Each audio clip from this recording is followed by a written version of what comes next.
Say yes every day to the world and to your heart. Open up your eyes and let your spirit start. Say yes to the dreams you hold inside. Let your soul be your guide and say yes every day. Thank you for joining us for another episode of Wednesday Wisdom. You are in for a treat because we have the incredible Jess Kiely-Vogelpohl. She is the founder of Consciously Unbecoming. She helps individuals and teams break free from the inherited conditioning holding them back and stepping into lives that feel authentic, aligned, and expansive. She teaches the science and soul of rewiring limited belief, the stories that shape our inner dialogue, and define what we think we're capable of. She's a powerhouse keynote speaker, trainer, belief revision coach, entrepreneur, a mom of two, and she's on a mission to make authenticity a movement. Jess, thank you so much for saying yes. We're thrilled to have you here.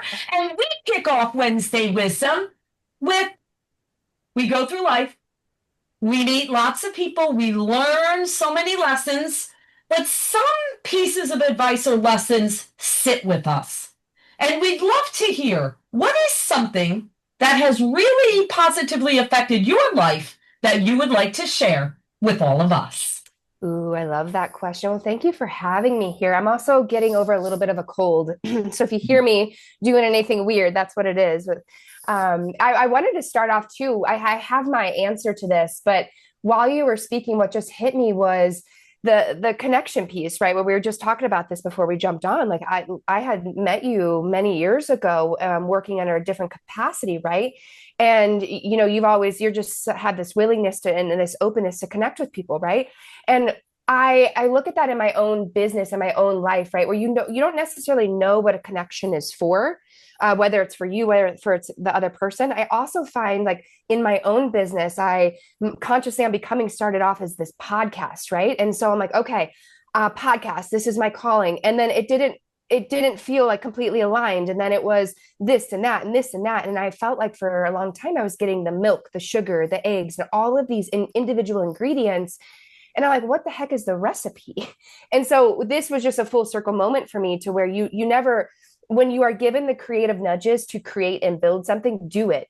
Don't worry about the outcome because you don't know where that's going to go and if it's going to come back into your recipe later on down the line. So that just reminded me of that. And I thought we would open with that. But my favorite piece of advice that I've ever been given, and I don't even know if it's been given or if it's just from lived experience, right? Like I've been through a lot of trauma in my day, and I've been through a lot of really uncomfortable things, and realizing that being comfortable in the discomfort when you're expanding into your dreams is not only a skill that we have to learn, but it's a superpower. It is. And because expansion isn't comfortable, right? And think about when you're blowing up a balloon, right? You're often like, you try to blow it and you blow into that first time and like you really hurt your cheeks.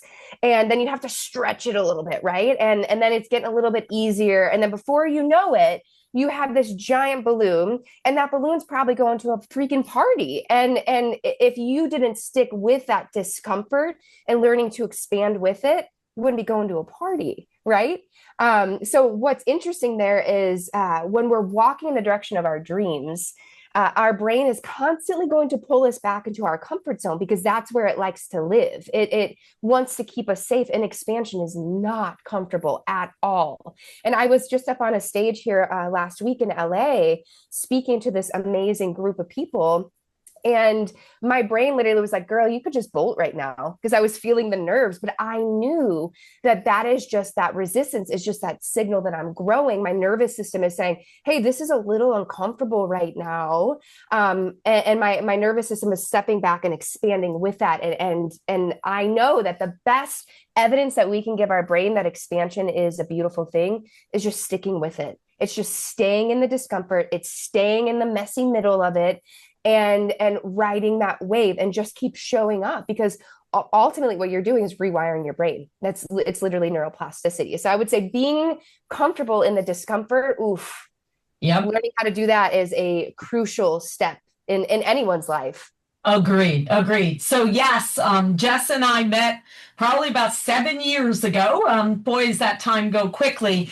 And we before we even started recording, we were saying that we can remember that conversation like it was yesterday, right? Why? Because we made that connection.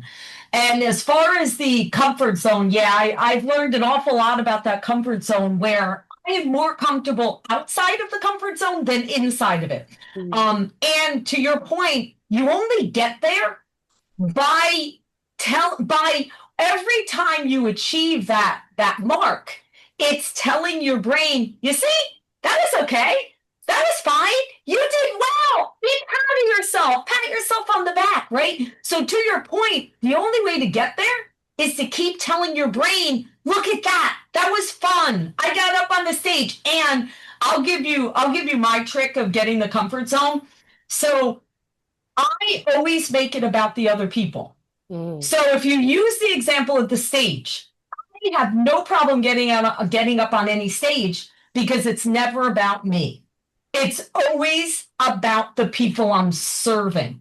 So a big trick to our brains, and especially for women, any of the women listening to this, because our brain goes to nurturing, when we flip it to making it about others, all of a sudden it feels safe. It feels like we're nurturing and we're taking care of other people, and our brain calms down to not go into that fight or flight. So it's amazing what you can do when you flip it about the other people instead of us. Because when we start going, oh, I feel you got a little one behind you. I love that. Yeah, I know. I love that. That's one of your two. You said you have two. That is the beauty. Jess, now where I want to take you is, tell me about consciously unbecoming. Tell me how you got there. Tell me about this mission that you're on, and tell us all about kind of what you do. I think it's and I couldn't agree anymore with you with all of that. And I think too, a lot of us get more comfortable being uncomfortable in our comfort zones because we realize that we've outgrown them. But we're like, okay, how do we bridge that gap from where I am currently, where my 2 feet stand, to where I want to go, right?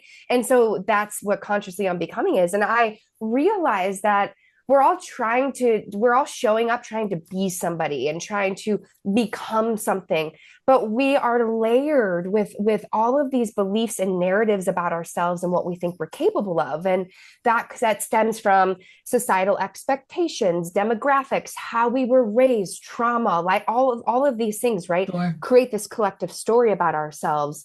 And somewhere along the way, after just constant trauma in my life, so much trauma. I always joke that if I were a Disney villain, they cut to that montage in a Disney movie and you get to understand why the villain became a villain, people would be like, nah, it kind of makes sense. But I decided to go the other way. We get it. And go the other way and alchemize that, because I got sick of the world telling me who to be. I was like, this does not fit. I wake up every day and I put this like mask on of who I'm trying to be, and I'm going to perform all of these roles.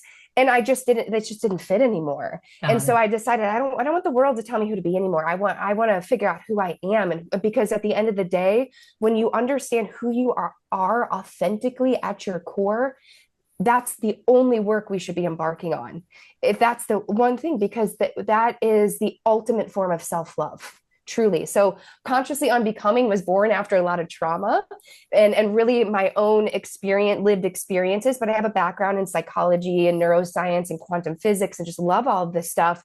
And I realized that there kind of is I guess like a method to the madness of rewiring your brain and calling in that desired reality. I always joke, you can call it manifestation, answered prayers, achieving your goals, whatever that is. I'm always like, if you want to believe that manifestation is real, let me tell you my story. And then let me show you the house that I live in and the river that I live on and how I drew it like 5 years before we actually made it here. So consciously unbecoming is the premise that we need to unbecome everything that we have been told we are in order to become who we truly are. Gotcha. Understand. And I will tell you, and me and you and I never had this conversation, but I have been studying all of that stuff for probably 20 years. So me and you could probably sit here for the next hour going through our books and everything, because I'm very much on the same page as you. I believe that it aligns perfectly into anyone that is truly successful in life, that has fulfillment. It starts with you. It begins and ends with you. Because if you just get into the grind of things without truly understanding yourself and understanding where you're trying to go, it doesn't align. It does not align. So many times people try to do that and they don't understand, why does this not fit?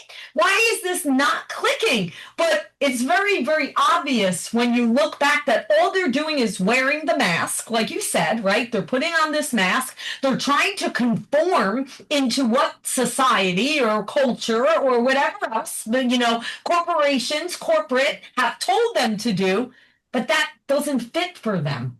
And that's the reason why they burn out, or that's the reason why it doesn't fit. And they're not authentically themselves. Yes. And then they fast forward, they wake up one day and they go, oh my God, I just wasted my whole life trying to do this. And then they feel, man, I have so many regrets. So share about that, right? I'd love to hear your thoughts on that, because I know that always makes me very sad when I hear things like that. People that have gotten to that point where they are almost like they want to give up, to where they feel like they've wasted so much of their time, wasted fitting in, but yet they want to expose and kind of unveil and get into consciously unbecoming,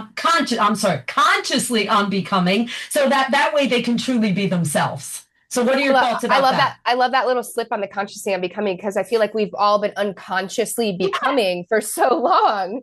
But I think too, it's really, I think that's a beautiful place to be in, as muddy and as messy as it feels like when you reach this point where you're like, this is not who I'm supposed to be. I think you're very fortunate to be standing in there, because not a lot of people can always get to that point where they're like, this is not the life that I want for myself. And you can't change your life without accepting what is, right? You can't. Right. And I truly believe that everything happens for us and not to us. And everything in this life is literally just handing a breadcrumb for us. And everything, every experience, every person, everything that is just really compiling all this data for us to figure out who we want to be. So number one, it's a beautiful place to be in that. People like midlife crisis, or if that's the case. But I think that life should be this continuous welcome party of all these versions that we get to meet of ourselves as we learn, as we continue to do the work, and then also like learn to embody that. And I think a lot of individuals, I train a lot of teams and organizations, and spoken on a lot of stages, and coached a lot of people. And what I find is, self-development is a beautiful thing, but it's just the surface. It's just the tip of the iceberg. The book, the podcast, the whatever, that's just the tip of the iceberg. Now we got to go underneath it. And I think a lot of people are out here painting their walls in their house this beautiful green color, right? This is an analogy that green or yellow or whatever color. And it stays like that for a week. It stays like that for a month. And then all of a sudden they're like, why are my walls black again?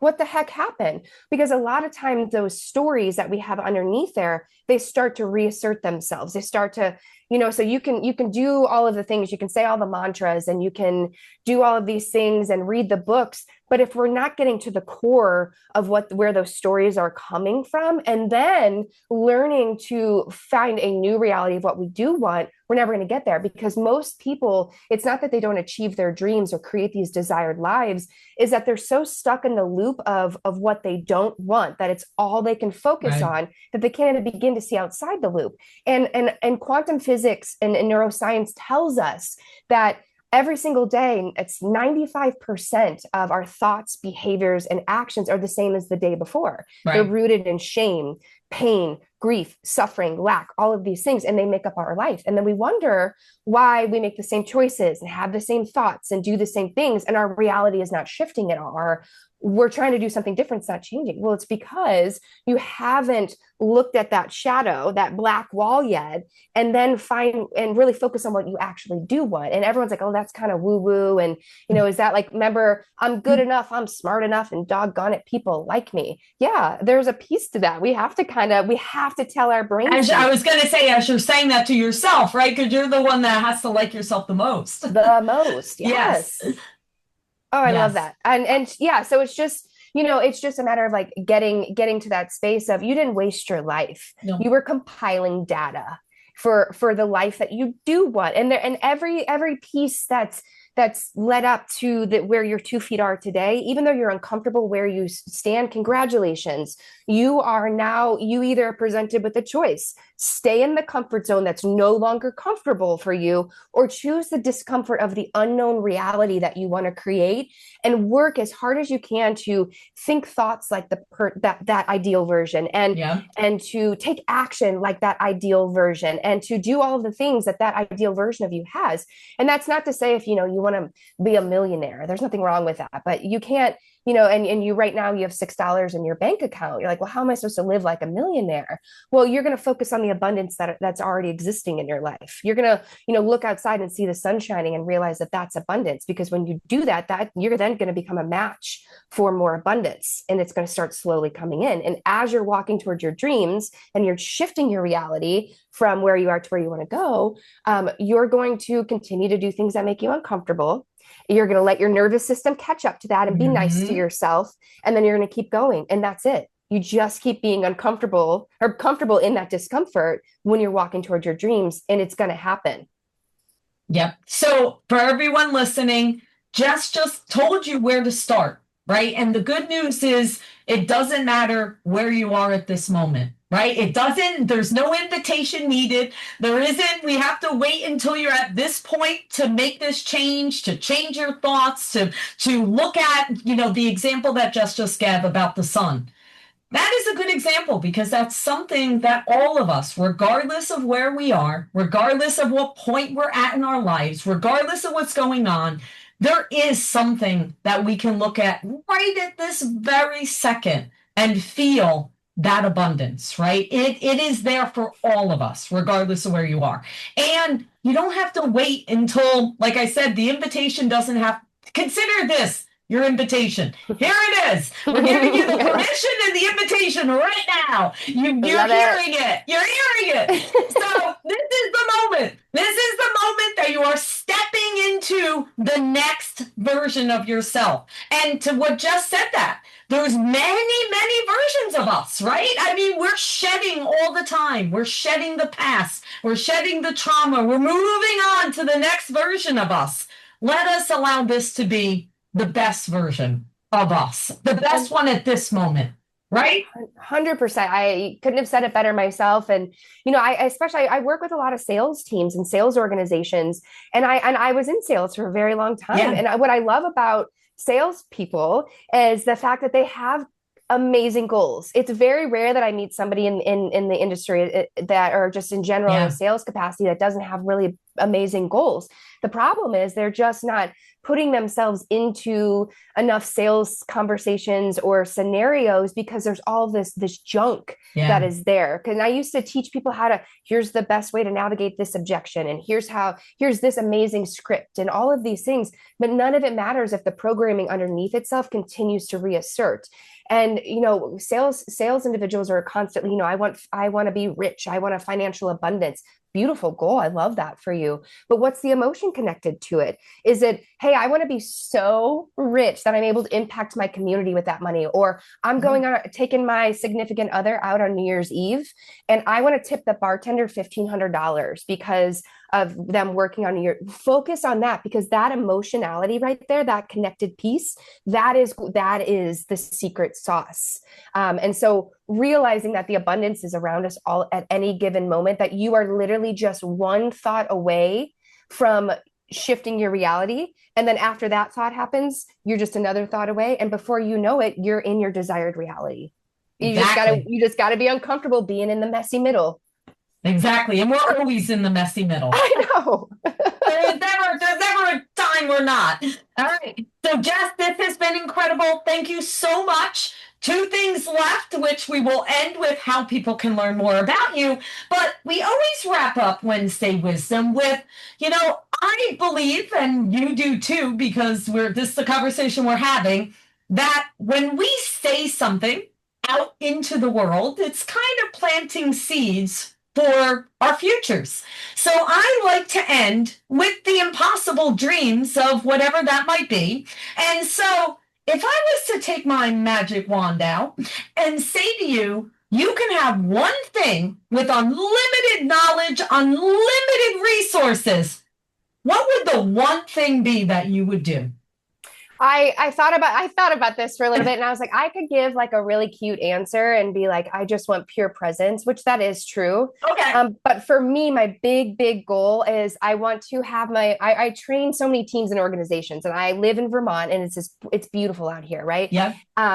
I want to have my own retreat center, 100 plus acres of property where I can train all these teams on how to do this. But then it's got a tiny house villages that they stay in. And a lot of the food comes from the beautiful expansive gardens on the property. And it becomes this kind of community staple that's giving back and pouring into the community. And it's just, people are coming in and meeting their authentic selves or getting glimpses of their authentic selves, and it's creating this ripple effect of people consciously unbecoming all of the crap that they thought they were for so many years, and coming together in community, because at the end of the day we're supposed to grow together, not apart. I love that. I love that. I can see it as you were describing it. I Me had the too. vision in my head.